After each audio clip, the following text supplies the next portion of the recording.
Hi everyone. Are you a mom wondering, how do I communicate with my estranged adult child? And do I? So we're going to talk about that today. And for those of you that are brand new to my channel, I just want to welcome you. My name is Sally Harris, and I am a mom who walked this difficult road with my own daughter for a very long time, over 10 years. And while her life spiraled, so did mine. And so I want to just mention today, first and foremost, no two families are the same. No two situations are the same. So what works for one family may or may not work for yours, okay? So you need to consider all your options because you know your child best. Although in moments like this, when we're estranged and many of us don't know why or can't understand the real purpose behind it, it does get very frustrating and we try to understand what to do about it. Okay, so first of all, we need to understand as much as possible their perspective, if they are willing to give it to you. Some of you have not even been afforded that opportunity. And I know that. I work with a lot of you who have been cut off from your son or daughter and you don't even really know why. Yeah, things might have gone sour here and there, but just a complete cutoff. And that, I think, is almost the most painful because you didn't really see it coming. And so for those of you that have the opportunity and you have the opportunity to talk to them, I want you to try really hard to understand their perspective. Doesn't mean you have to agree with them, okay? Their perspective is their reality. Whether it's something that went down years ago, maybe it's something that happened a year ago or a month ago or last week, I don't know.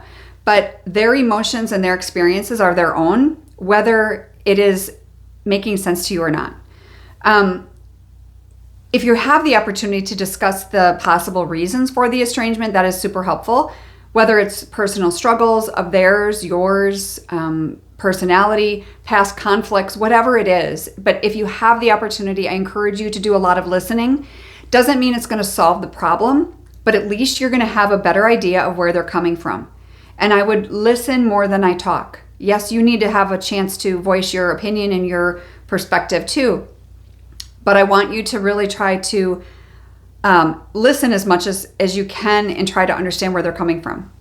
So I want you to also reflect on personal actions. This is where it's time for moms like us to look in the mirror and figure out what are maybe some things that I did, some past mistakes, or maybe some misunderstandings that might have happened.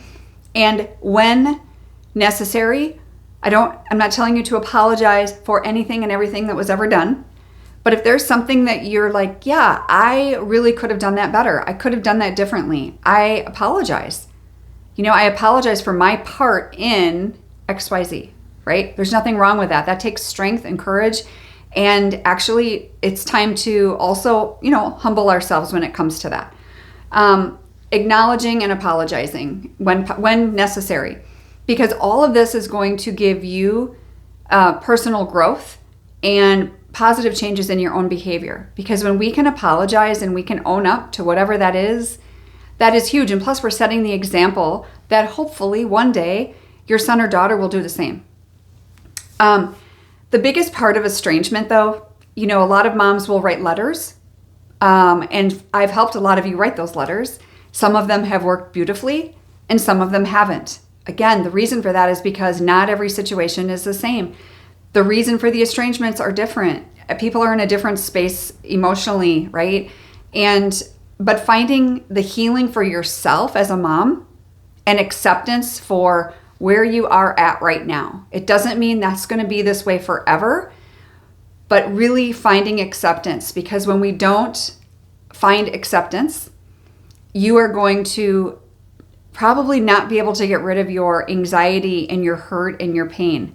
Again, this is not accepting this for lifelong. I don't know what tomorrow's going to bring or next week or next year. But what I do know is I have seen many, many, many stories just like yours that have been redeemed and healed and whole, including my own. And so I would encourage you to never give up hope, but you do have to live for today and tomorrow and the next day with the reality that is in front of you. Just like anything else in our life, we don't have to like it. There's certain things that we can't change that are out of our control. And many times this is one of them. One of the biggest mistakes that I see moms make is sometimes they end up trying so hard and too often to text and call when the child has asked for a break. Like, Mom, I can't talk to you right now. I need a break from you. Like, that is your signal to give them the break. And I understand you want to know why. You want to drill in. Maybe you want to apologize. You want to do all these things. And sure, reach out to them as much as you feel that it is going to be beneficial. But if it's going to strain the relationship even further, is it worth it? Is it worth maybe just taking a pause and figuring out, okay, I need to focus on myself right now. But in the meantime, I have to accept where we are in the moment. And maybe I'll reach back out next week or next month.